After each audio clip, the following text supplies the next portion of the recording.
I'm divorcing you. Take the baby and leave. After returning home from giving birth, I saw an incredible scene unfolding before my eyes. David was lying in bed with his mistress, and when I confronted him about it, he said something I could hardly believe. Divorce and get out? How dare he say that? As my frustration grew at how clueless David was about his situation, my dad, who had come with me, dropped a bombshell on him. What? Divorce isn't an option, because In the next moment, both David and his mistress went pale as they realized a shocking truth. My name is Rachel Brown, and I'm about to celebrate my third wedding anniversary with my husband, David. We first met as colleagues at work. I was an office assistant at a construction company, and David worked on site, so we saw each other pretty often. But back then, our interactions were limited to casual greetings, and we didn't really know each other well. We just knew each other's names. It wasn't until a certain incident happened that we started getting involved with each other. I got a job at one of the companies my dad runs. At first, people around me thought it was just because of connections. Because of that, I became a target of bullying from Jennifer, the office queen bee. Every day, she made my life miserable. Unpaid overtime became the norm, and all the unpleasant and tedious tasks were dumped on me while she left on time. I thought about reporting it to my dad, but Jennifer threatened me, saying I wouldn't get away with it if I did, leaving me trapped. You're just a rookie, so of course you should do this much. Back in our day, when we were young, we took care of whatever our seniors told us without a single complaint. Feeling overwhelmed by the excessive workload, I gathered the courage to tell Jennifer that I was over capacity. However, Jennifer snapped at me, brought up stories from the past, and ended with a long lecture. Whenever I got scolded, it always turned into an attack on my character. It's pathetic that you're complaining about this. You're so sloppy and completely lack any backbone. I was getting yelled at so often that I could pretty much predict what she was going to say. I gradually began to suffer mentally and started feeling physically ill. Jennifer even appeared in my dreams, shouting at me. It became normal to have those nightmares. As I was being tormented by her both at work and in my personal life, I started to feel emotionally drained, and that's when the incident happened. One day, I went to work as usual, but I suddenly experienced a rapid heartbeat and shortness of breath. It felt like I was on the verge of a panic attack, and I could barely breathe. I couldn't calm myself down or control it, and I crouched down, clutching my chest. But when Jennifer saw me, she sighed in exasperation. Stop pretending and get back to work. Crouching down like that is just in the way for everyone. Her words brought tears to my eyes as I felt like I was about to pass out. Why do I have to hear something like that when I'm in so much pain? It's not like I'm lying. I really am suffering. I can't take this anymore. I want to run away from this place right now. It was when I felt like I had reached my limit. David happened to come into the office, saw what was happening, and quickly rushed to help me. There's no way someone who's sweating and struggling this much is faking it. Stop talking nonsense and go get some help. David's shouting echoed through the floor, and soon other employees began to gather. Realizing the situation had gotten serious, Jennifer tried to escape, but David quickly caught her and dragged her to the conference room. Other employees who had also been harassed by Jennifer reported her behavior to David, and word of this quickly reached my dad. As a result, Jennifer was demoted after the incident. I finally regained some peace, and with the support of my coworkers, I continued working. This situation also led to me getting closer to David, and naturally, we developed a romantic relationship. I thought things would continue to be happy, but reality wasn't that kind. I didn't realize that the man I initially thought was a great guy was actually a terrible person. Without even knowing it, I became the kind of woman who was just convenient for him. David, with his experience and smooth talking ways, manipulated me. And before I knew it, I was dependent on him, doing whatever he wanted. Without realizing what was happening, I ended up marrying him and found myself trapped in a hellish marriage. When I got home from work, he treated me like a servant, and if I tried to resist even a little, he would overpower me with force. He kept me from leaving by balancing cruelty with occasional kindness, and I became unable to escape from his control. After 3.5 years of living like that, I found out I was pregnant. I've always loved children, so I was filled with joy when I found out I was pregnant. However, David didn't seem nearly as thrilled. His face twisted in displeasure. Are you sure it's not some mistake and you're really pregnant? That was the first thing he said when I told him as soon as I got home. Honestly, I think it's a bit early. We don't have much in savings, and we're not exactly living comfortably, right? If we had a kid now, wouldn't it be unfair to bring them into a life where they'd struggle? I was so shocked, I couldn't even respond. We had sexual intercourse as a married couple. If you weren't serious about it, that's just incredibly irresponsible. I was frustrated by his unbelievable response, but even so, I was overjoyed by my pregnancy and deeply wanted to have my baby. If you're only worried about the money, I've been saving up, so we'll be fine. It's not a huge amount, but it's enough to support an additional child. The moment he heard that, David's tone brightened. Really? You've saved that much? Man, why didn't you tell me that from the start? If I knew you had savings, I wouldn't have made such a big deal about it. His words left me feeling a bit uneasy, but it was just a gut feeling. I had no proof or concrete reason to doubt him. At that moment, I couldn't bring myself to ask him about my doubts. It was because I was too afraid of making him angry and feared what he might do to me. In the end, once he found out we had enough money, David didn't oppose me having the baby. Still, he didn't seem particularly excited. Even when I gave him updates about the baby, he seemed distracted and uninterested. As a result, I ended up going to doctor's appointments alone, listening to everything the doctor had to say by myself, and was left to handle all the preparations for the birth on my own. After that, David's behavior became increasingly suspicious. He had never been that interested in me before, but now he was constantly asking about my schedule and checking my phone. It felt like he was monitoring my every move, and my distrust of him only grew. Whenever I tried to question him about it, he would raise his voice in anger. You're only asking because you've got something to hide, right? He would shut down my opinions like that, and I became too scared to express how I felt. Still, I couldn't bring myself to leave him. At the time, I think I was still holding on to the gratitude I felt toward him for helping me back then. That sense of indebtedness was huge for me. Besides, David could be kind and thoughtful when he wanted to be. The balance between his kindness and cruelty wasn't enough to push me to leave just yet. I was completely caught in his trap. My parents were concerned about my condition.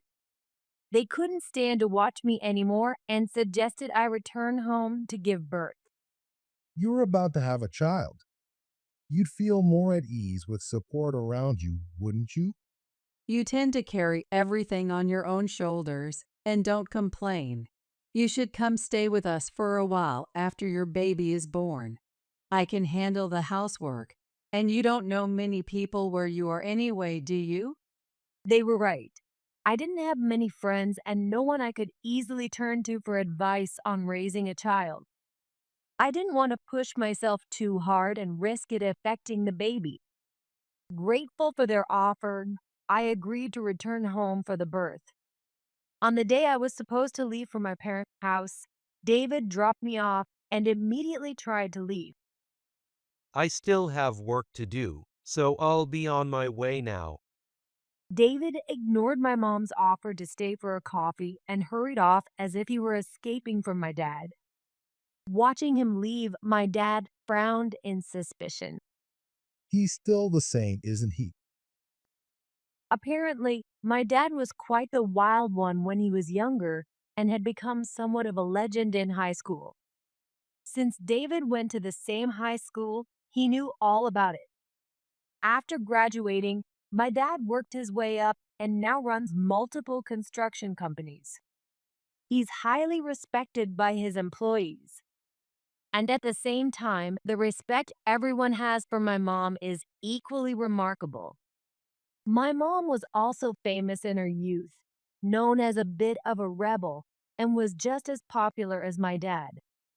At first, I thought it was because she was my dad's wife, but I eventually realized that the truly frightening one was my mom, not my dad, and I learned this when I was a child.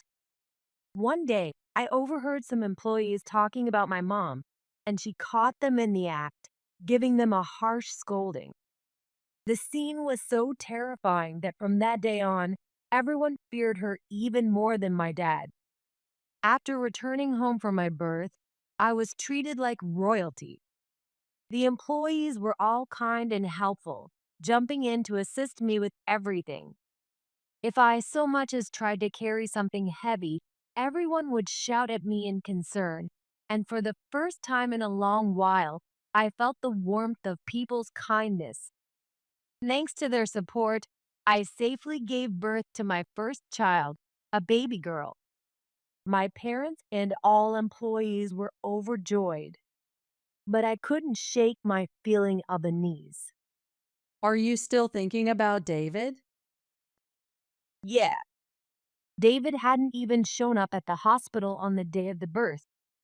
Apparently, there had been an error with an order, and he said he'd be late and wouldn't make it in time for visiting hours.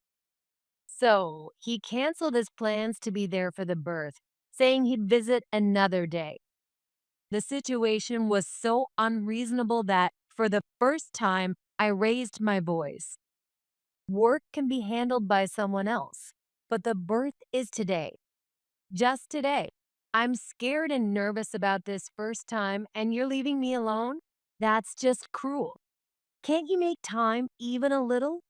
Please come see me. Normally, I would have just accepted it as part of his work, but this was the birth of our child. I felt this was far more important than any job, and I couldn't hold back my angry words. But the moment David heard my words, he responded with something I could hardly believe. Can you not lay that stress on me? I'm already fed up with work piling up. I'll visit after the baby's born, so it's no big deal, right? If you're going to keep giving me a hard time about this, forget it. I won't bother showing up at all. He said his piece, and without giving me a chance to reply, he hung up. When I tried calling him back, his phone was off and I couldn't reach him. In the end, I faced the birth alone.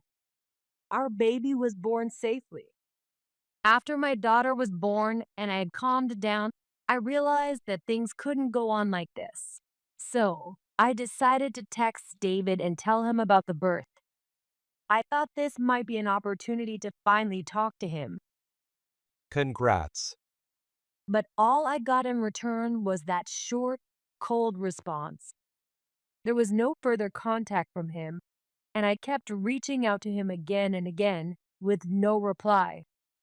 I can't go on like this. I need to confront him. I tried to muster the courage to contact him again, and that's when it happened. Rachel, we need to talk.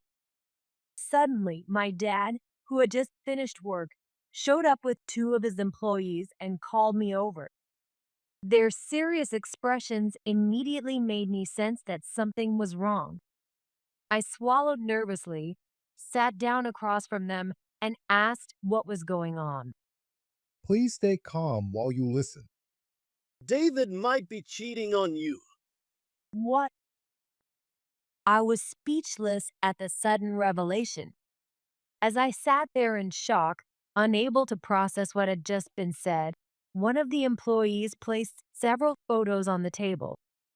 The pictures showed David entering a hotel, arm in arm with a woman I didn't recognize. One of my colleagues took these. He contacted me yesterday and explained the situation. And then, As I listened to the rest of the story, I couldn't hold back my emotions and burst into tears, crying uncontrollably. With everything that had happened up to this point, I couldn't hold back my emotions any longer and started crying out loud like a child. Hearing the commotion, my mom rushed over and wrapped me in her arms. Rachel, you don't have to endure this anymore. That's right. You don't need to suffer any longer. he's gone too far. He crossed a line that should never be crossed. Rachel, what's the most important thing to you? As soon as I heard those words, my tears stopped, and I looked over at my daughter sleeping nearby. You need to protect her now. Do you really need him to be a part of your family? That's right. How can someone act like this when they have a child? How could I ever trust him to help raise her? I don't need him. I don't even want him near her. With my mind made up, I vowed to get back at David. I decided to return home with my parents, determined to take control of my life. I finally managed to set things up to return home, but I purposely didn't tell David the exact day I'd be back. I thought that if I let him know, I wouldn't be able to catch him in the act. When I arrived home with my parents, David's car was parked in the garage, even though he was supposed to be at work. As expected, I exchanged glances with my parents, and we prepared to confront him. I handed my baby daughter over to my mom and went inside the house with my dad first. The house was eerily quiet, with no sign of anyone being around. Curious, my dad and I entered the bedroom, and what we saw was unbelievable. There it is. Sure enough, there was David peacefully sleeping next to another woman, completely unaware of what was happening. Sighing at the predictability of it all, I took out my phone and snapped some photos as evidence. The sound of the camera shutter must have woken him up because David looked at us with bleary eyes. Rachel? And Bill, too. What are you doing here? Still half asleep, David struggled to comprehend what was going on. But the moment he realized it was reality, he jumped out of bed, frantically trying to cover the other woman with the blanket. There's no point in hiding her. I've got all the evidence I need, so just give it up. What's all this noise? What's going on? The woman, still half asleep, rubbed her eyes and finally realized what was happening. Her name was Sarah. She was David's mistress, and this was my first time meeting her. However, she had a connection with my dad, which is how he knew who she really was. The moment Sarah saw my dad and me, she froze, mouth agape in shock. To think you'd have the nerve to cheat in broad daylight and invite your mistress into our home? Don't you have any sense of danger at all? Even though we knew her identity, I purposely called her a mistress to keep her unaware of what we knew. When David heard the word mistress, his shoulders flinched in surprise. How do you know about that? And why didn't you tell me? You never told me when you'd be coming back. If I had told you, I wouldn't have been able to catch you red-handed. Knowing you, you would have deleted all the evidence from your phone. So, How has it been? Have you enjoyed your time with your mistress these past few months while I've been away? I deliberately chose words to provoke him, watching as he panicked. David, clearly irritated by my words, glared at me with a furious expression. But instead of backing down, I stood firm, staring him down with contempt. You knew I was cheating? Of course. How many people in our company do you think know you? It would be more surprising if it hadn't been found out. At that moment, David, who had been panicking, suddenly smiled and, with a smug attitude, said something shocking. Well, if you know, then that's that. It's over between us. You can have the kid, but I want a divorce, and I want you out. I found someone better, and honestly, I don't want to deal with a kid. As for you, I stopped loving you a long time ago. Hearing this sudden declaration of divorce, anger surged inside me. How dare he act so smug instead of apologizing? Why should I have to put up with this arrogance? Just as I was about to retort, my dad cut in with a bombshell of his own, directing it at David. What? Divorce isn't an option. After all, you still owe me a debt. Do you really think I'm going to let you go without paying me back first? The moment those words left my dad's mouth, David's face turned pale. At the same time, Sarah blinked in confusion and turned to David. Wait, that? What is he talking about? It seemed Sarah knew nothing about it. She glared at David, trying to figure out the truth, while David, clearly unsettled, looked away, avoiding her gaze. Well, that's David broke into a cold sweat as the secret he didn't want exposed came to light. Having already been told the full story by my dad, I watched their exchange in silence. You thought you could get away with this nonsense without paying me back?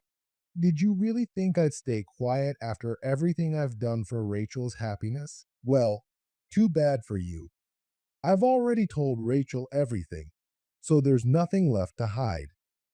My dad's words hit the mark, and David's face was a mix of shock and disbelief. David had taken advantage of my parents' kindness toward me, thinking he could get away with his behavior. But now that I had resolved to take action against him, my dad no longer needed to hold back. In front of an unsuspecting Sarah, David was left humiliated. From the looks of it, she doesn't know your situation, does she? Well, let me tell you something, miss. Sure, he's treated you well and made you feel special, but none of it was with his own money. It was all borrowed, money he got through debt. What? Sarah's face immediately showed her shock at this sudden revelation. However, she still looked at David as if unsure whether to fully believe it. Seeing this, my dad, determined to convince her, made a phone call. As if on cue, my mom entered the room shortly after. I know it's hard to believe, but let me share something even more unbelievable with you. With a sly grin, my dad handed Sarah a document my mom had brought with her. David instantly knew what it was. stop. Don't show her that.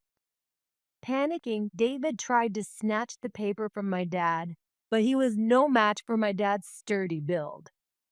Undeterred, my dad placed the document in front of Sarah and revealed the shocking truth. This guy's a loser who racked up a huge amount of debt through gambling. Gambling?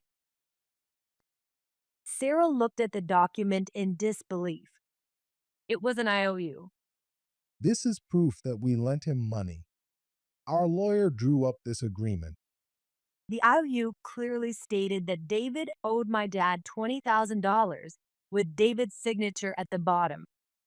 It also included a clause stating that if he defaulted, he would face severe penalties, solidifying my dad's claim.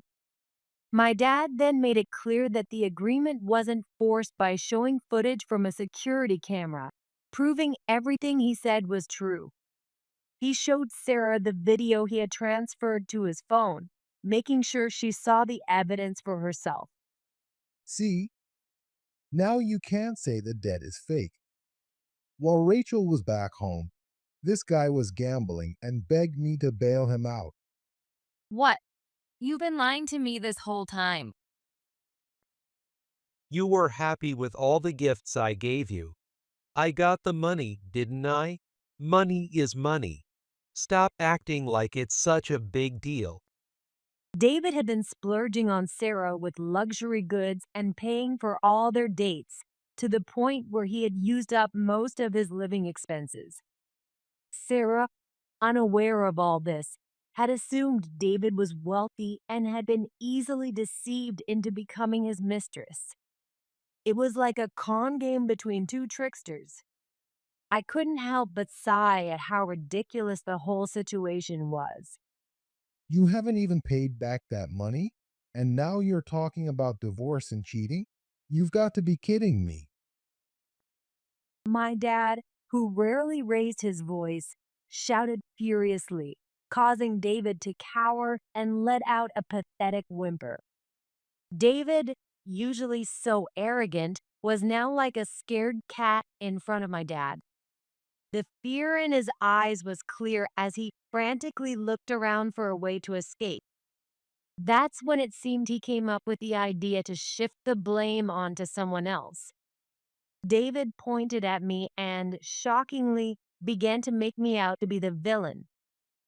This is all your fault for getting pregnant. If it wasn't for the kid, I wouldn't have had to do any of this. What? I frowned, unable to comprehend the absurdity of his words, as David, seemingly confused, continued to lash out at me with even more unreasonable accusations. If you hadn't had the baby, I'd still have my freedom. I only married you so you'd take care of the housework.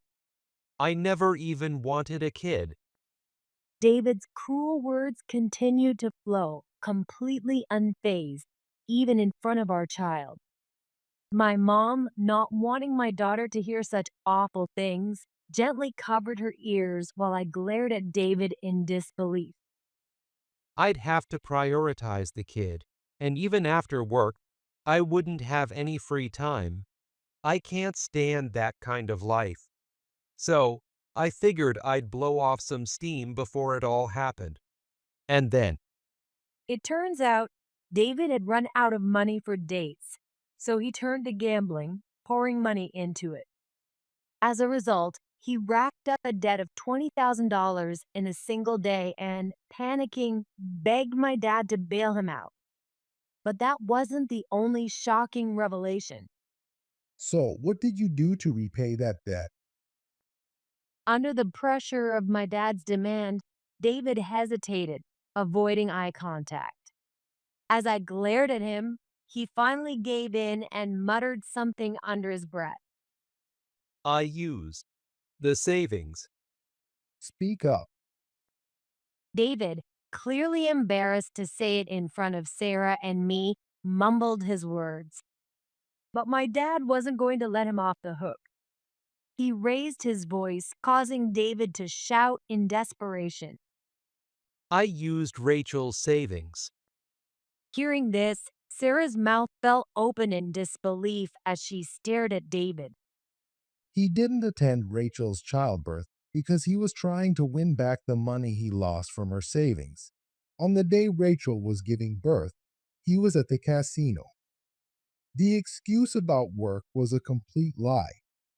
My dad looked at David, who was now hanging his head in defeat, and with a look of utter disappointment, continued speaking. My mom chimed in, adding to the story. One of our employees just happened to be off that day and saw him at the casino. They said they were shocked to see someone they knew there, making a scene, and admitted they felt embarrassed just being in the same place. The truth is, we were able to notice David's strange behavior thanks to a tip off from one of our employees. He had shared this story with my mom, which led to the discovery of David's debt and lies, prompting my dad to summon him to the office. At that time, my dad had no idea that David was also cheating. Believing in David's promise to repay the debt, he reluctantly agreed to help him. However, determined to hold David accountable, my dad made sure to impose a strict penalty if David failed to keep his word. He probably thought everything would be fine as long as his cheating didn't get exposed. This is exactly what we mean when we say he was careless. David, unaware that the employee worked for us, had openly confessed his situation. Regretting his loose lips, David clicked his tongue in frustration, avoiding everyone's gaze.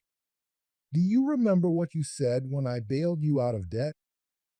Well, You said you'd pay the money back and begged me not to tell Rachel. You promised that you'd never make her cry again. You said that if you did, I could do whatever I wanted with you. You begged for my forgiveness, didn't you? Isn't that right? My dad hates nothing more than seeing his family hurt. He's a man with an enormous amount of love for his family, and I'm sure he wanted to tell me everything right away. But I had just given birth, and my daughter was still so young. He didn't want to burden me with this in my exhausted state. So, after thinking it over, he consulted with my mom. They both agreed to keep it a secret for the time being, as long as David paid off his debt and treated me well. They decided to give him one chance. I'm sorry, Rachel. We even made him sign an agreement with our lawyer, but I guess we were too soft on him. We should have pushed harder back then. My mom, always so considerate, apologized, concerned for me as I dealt with the exhaustion of taking care of my newborn. The kindness and warmth of her words almost brought me to tears. I understand your feelings more than you know.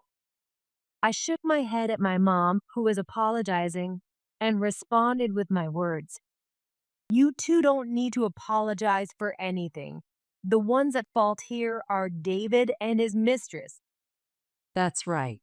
He really has done quite a number on us, hasn't he? While my dad's anger was obvious, my mom wore a chilling smile. Seeing her, David trembled in fear and somehow managed to slip from my dad's grip, making a dash for the door. But I wasn't about to let him go. I blocked his path, and my dad quickly stood beside me, preventing his escape. My mom handed me my daughter, then backed David against the wall, leaving him with no way out. You haven't paid back your debt. You cheated. And now you want a divorce? Don't you dare say such ridiculous things. David, completely cornered, turned pale as a sheet. She pressed the agreement right into David's face as he looked utterly pathetic. You said if you broke this promise, I could do whatever I wanted with you. Well then, let's go ahead and make that happen. whatever you want. Rachel, you get to decide. My mom, who had been quiet until now, turned to me with a wide smile. I nodded and stepped closer to David, looking him directly in the eye. From now on, I'm going to treat you like a rag. Don't think you'll be heading home after work. I'll make sure you're buried in work until you're completely worn out. And don't expect to have any rights either. You didn't just betray me. You betrayed my parents too. That's too much. Yes, I may have done something horrible, but taking away my basic rights. You think you deserve basic rights after stealing from me and betraying everyone? You're delusional. I closed in on David as he spouted his pathetic excuses, glaring into his eyes. When I leaned in and looked directly into his face, he let out a small, frightened yelp, overwhelmed by fear. A simple divorce is far too easy. You'll be working for us for the rest of your life until we're satisfied. You'll be lucky if you even come out of this as a rag. As I stepped away from him with a sinister smile, David finally seemed to grasp what was about to happen. Filled with despair, he hung his head and collapsed onto the floor. Seeing this, Sarah turned pale with fear, frantically looking around for an escape. Noticing her panic, my mom approached her, and Sarah let out a small scream, her body stiffening. You knew exactly who you were getting involved with, didn't you? What? No, I didn't. Caught off guard, Sarah widened her eyes in shock. With a smile, my mom wrapped her arm around Sarah's shoulders. Don't think you can run. We've already looked into who you are and how you met David. Hearing this, Sarah gasped in disbelief. As it turns out, she's the daughter of the CEO of one of my dad's business partners, and more importantly, she's married. My dad, who knew her husband, immediately informed both the CEO and her husband about this situation. Her husband was furious when he learned the details, and the CEO apologized profusely. They both gave my dad permission to handle her as he saw fit, just like with David. We've already received permission from your husband and your dad's company. You'll be living at our company and working hard with no pay. Your husband said we should consider it part of your compensation. My mom's smile, though warm, carried the weight of a demon. Realizing the hell that awaited her, Sarah began to cry, pleading with me for forgiveness. Seeing this, David ran over to me as well, apologizing and begging for mercy. Both of you, calm down. Please stop apologizing. I spoke to them gently, encouraging them to look at me. Maybe they thought they'd be forgiven from the tone of my voice, because a faint glimmer of hope appeared on their faces. But that was never going to happen. With a bright smile, I delivered the words that would push them into despair. Stop apologizing. It's making me sick. Do you really think an apology will fix anything now? It won't undo the past, and it sure won't heal the scars you've left on me. No way. Don't think you're going to escape this. Our company employees are eagerly waiting for you both. By the way, we'll be handling all your living expenses and everything else from now on. Don't worry, I'll make sure you get your pay stubs. With a sarcastic smile, I laid out their fate. Defeated, they quietly followed us. Later, when we went to explain the situation to David's parents, they were furious with him, calling him pathetic. They apologized to me and gave us permission to handle the situation however we saw fit. Since David's dad was a police officer and his mom a lawyer, they promised to fully support us. They even said that if David or Sarah came crying to them, David's parents would bring them right back to us. Thanks to their support, both David and Sarah gave up any resistance and accepted their fate. In the end, I sued them both for compensation. For David, in addition to his infidelity, he had stolen from me. Considering that, I demanded more than double the amount of money he had taken. When he saw the amount, he was devastated, claiming there was no way he could pay it back. But there was no way I'd let him off that easily. If you work yourself to the bone from morning till night, it's not an impossible amount to repay. You're still in your 30s. By the time you're done with your retirement, you'll have paid it off. Of course, you won't have any time for fun. My dad delivered these chilling words with a hearty laugh. Hearing those words, David protested, claiming he'd rather go to prison. But his resistance was futile, and he was soon thrown into a harsh work environment. The department David was placed in required the most intense physical labor in our company, and it was filled with tough men, many of whom were former rugby and football players. Even though the workload was already demanding, David was forced to work even harder to repay his debt and compensation. Every day, he struggled and groaned under the pressure. Meanwhile, as for Sarah, my dad placed her in a new company he had established that handled the collection of waste oil. There, she worked on dirty tasks every day.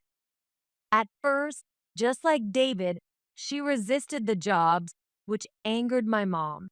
In response, my mom placed her in a department with similar heavy labor to what David was doing.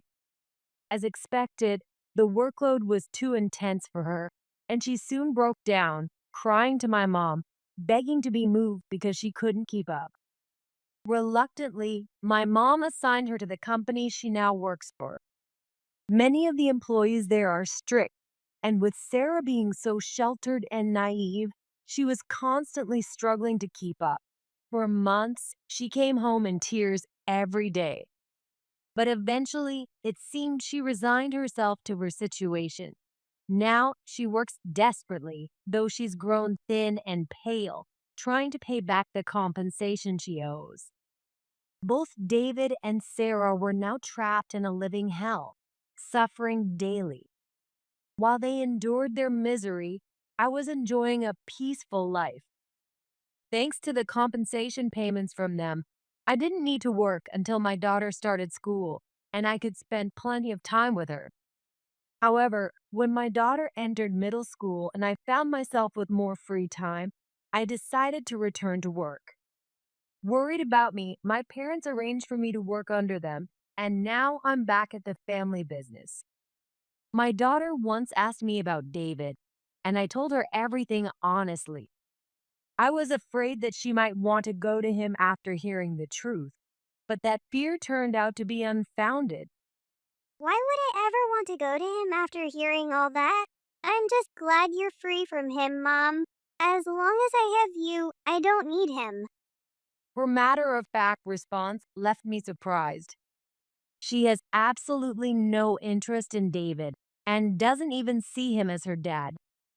Now, my dad has become a dad figure to my daughter. The relationship between my parents and my daughter is incredibly strong. My daughter has become very attached to her grandparents, practically a grandpa and grandma's girl. I'm just happy to see both you and her smiling. I'm sorry for all the worry I caused. I promise you won't have to worry about me anymore. I realized that I didn't need a man to survive. With so many strong, reliable people around me, I knew I could make it on my own. And so, with the support of those around me, I continued to live my life to the fullest.